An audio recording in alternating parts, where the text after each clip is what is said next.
coming to with a start and scooting away from the cool hands touching me. Sure. It's okay, sweetling. It's just me. The deep tenor of my handsome stranger's voice instantly soothes me. Hold still so I can finish cleaning your wounds. As the fear-induced adrenaline dwindles away, the pain of my injuries comes roaring back. I suck in a sharp breath as my broken rib sends a fiery jolt up my side. It's quickly followed by the sting of whatever he's dabbing on the cut above my brow. How did I get here? I look around, noticing I'm on the cot he's claimed as his own all week. I was out for a walk when I saw a group of she-wolves tossing your unconscious body across the border. Don't worry. He holds up his hand to silence me when I open my mouth to scold him. They didn't see me, but lucky for you I saw them. He lifts my shirt to reveal an already blackening bruise over my rib cage. He tears a strip from my sheet and wraps it tightly around my ribs. It's excruciating, but after the initial pain subsides, I can actually breathe a bit easier. Oh no! The Chief Omega selection. What time is it? I blurt out, remembering suddenly. You're in no shape to participate in some demeaning contest for that idiot Alpha's entertainment. He growls. If the Alpha's pup needs some showy contest to make a decision instead of taking into account how hard you work every day, he deserves whatever useless bimbo he gets stuck with. This is important to me. It could change my life. I pout. I would be respected, not just the pack outcast. His eyes soften as he listens and understanding colors his features. You'd better hurry then. I flash him a brilliant smile and slide off the cot, wincing at the ache that rockets through. Pulling myself together, I head back to the pack house as quickly as my injured body will tolerate. I'm late, of course, but the look on Daphne's face when she sees me walk in is worth it. Sage, what on earth happened to you? Cassius demands. Daphne narrows her eyes at me, promising a world of hurt if I dare tell the truth, but there is no room in my head for her when Cassius is waiting for an answer. I'm sorry I'm late. I lock eyes with him, ignoring the whispers around me. I wanted to participate in the contest, but I had an accident. He crosses the room to me and examines the damage to my face and limbs, clucking his tongue and shaking his head. There's not enough time to let you complete all the tasks, and it wouldn't be fair to choose you over those who did. Besides, you seem too accident-prone for someone in such an important position. My face falls at his pronouncement, but he tips my chin so I'm looking up at him. I've noticed your talent in the kitchen. Your desserts are delicious. How would you like to be our new head pastry chef? Really? Thank you. I stretch up on my tiptoes and press a kiss to his cheek before I can think better of it. I hear someone snarl, and my cheeks burn with embarrassment, but Cassius' wolfish grin is back. You're welcome, little bird.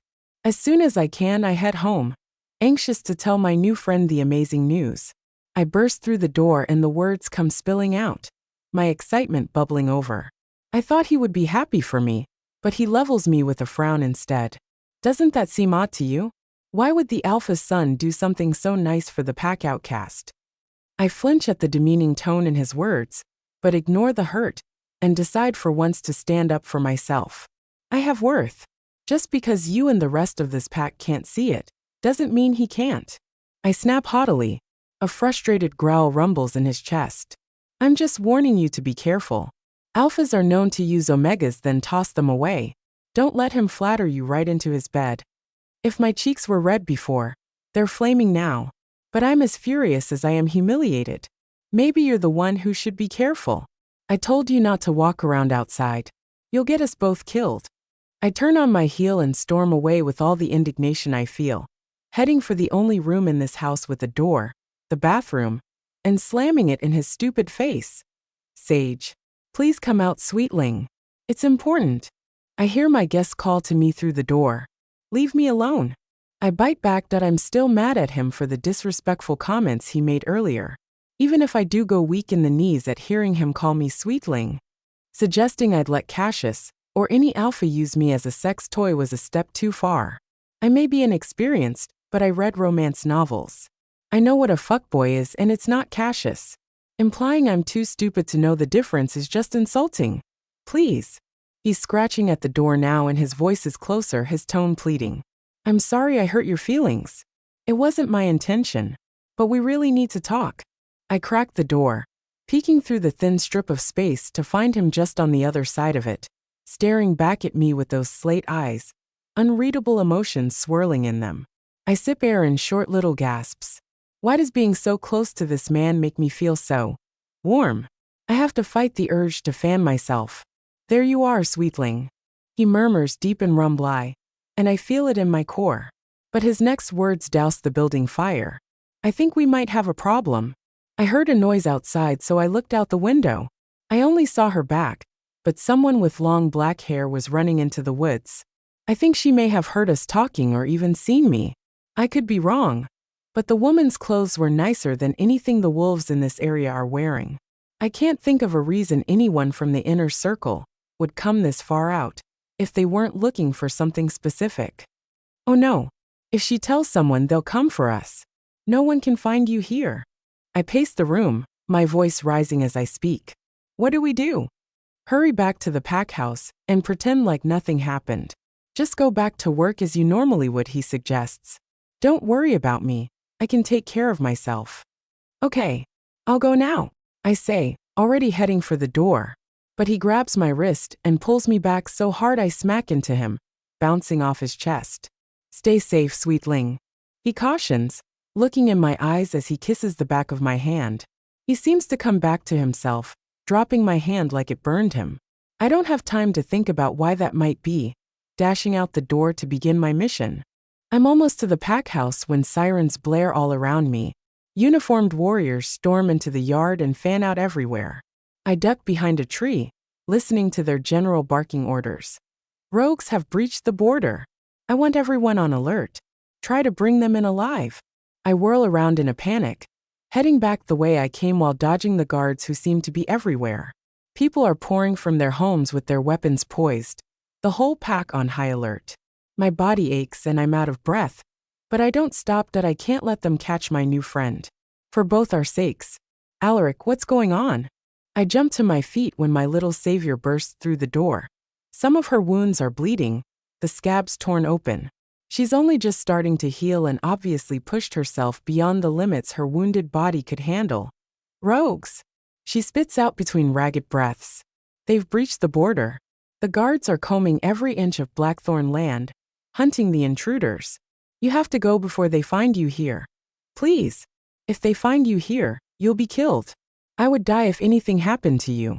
You're my first real friend and I can't lose you. She flings herself into my arms, and I rub her back awkwardly, doing my best to soothe her. I'm not the least bit scared of what this pack's alpha, or his guards might try to do to me, but I'm also not ready to reveal who I am or why I'm here. So it's best I go before that becomes a necessity. But for some reason, the idea of leaving her behind doesn't sit right with me. An alpha is meant to care for his pack, no matter who they are. And this alpha is clearly doing a shit job of that. She clings to me, so I hug her tighter, careful not to crush her broken ribs, hoping it's comforting enough that she'll be willing to let go. Instead, her little fists twist into my shirt, and she sobs into my chest. It melts the ice around my stone-cold heart the tiniest bit. I don't understand why I'm so drawn to her, so reluctant to leave, but I know I have to. You'll be all right, sweetling. I reassure her. Be careful. Keep yourself safe, okay? I'll try. She agrees, leaning away to give me a shy smile. Then her nostrils flare and her smile fades. Do you smell that? What is that? It almost smells electric, like the electricity in the air before a thunderstorm. Shit. I don't even realize I've let my aura slip out until her eyes glaze over, her expression a little dazed. It would be overpowering for a young Omega like her, especially one without a wolf. I reel it back in before she gets too overwhelmed, that I let her go and step away. I don't know why I lost control, but I can't risk it happening again. I don't smell anything. I lie, then send her away.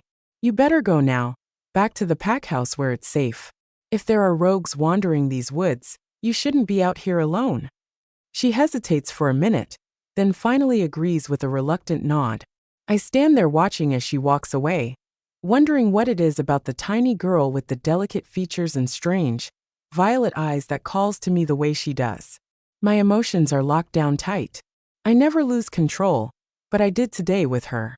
Shaking off the concern those thoughts bring, I head back inside. In the end, it doesn't matter. I'll probably never see her again. Grabbing what remains of my tattered jacket, I head back across the blackthorn border, towards home. By the time I reach the pack house, a crowd has gathered. The alpha stands outside on the stone steps, the imposing stone facade of his home, adding to his aura of power. The dead bodies of 3 rogues lay on the ground at his feet, an offering from his loyal guards.